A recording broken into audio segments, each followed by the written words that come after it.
Act your wage. That can be a very fair statement, but it might be something that bites you in the ass later on. And I'll tell you why. Speaking of bite you in the ass, I started doing a renovation at our cottage, biting me in the ass. This is not my thing. Anyway, act your wage. The idea behind that is don't take on too much work. Act and take on the responsibilities that you're paid for. Absolutely valid. And especially when you're working in a company that wants to take advantage of the employees in the sense of adding more work to your job without adding more pay. So I absolutely understand the act your wage. Where I would say it might bite you in the ass, what if there's an assignment or a extracurricular job that you want to do or you're asked to do that you absolutely would love to take on? That there's a huge uptick in the sense of experience that you get and enjoyment that you will receive.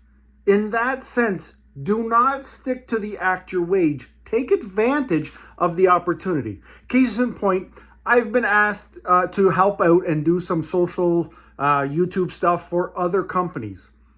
I've probably undercharged for my services, but I love what I'm doing. I love that I'm getting paid to learn more and to develop my skill set as a leadership coach, but as a YouTuber or as someone who's on social media. So for me to sit back and say, well, I'm not getting paid enough, I'm not going to take on that job, the dollars aren't all that should matter for me.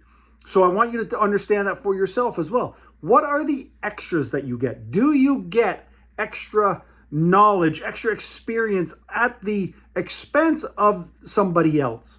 Jump on it.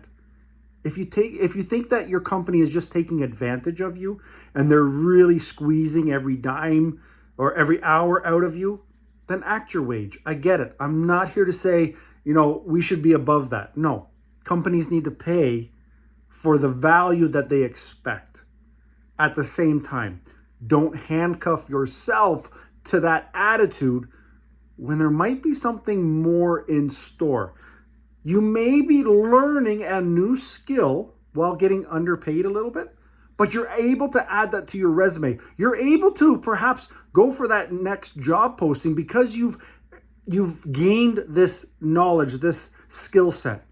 Or you may be able to jump careers entirely, like I have myself. I left the airport. I'm full-time on YouTube. I'm full-time as a leadership coach.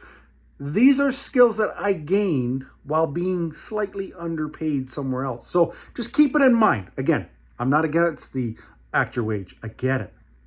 But do what's best for you to advance yourself, to advance your own career. Okay, I gotta get back to work. Ciao.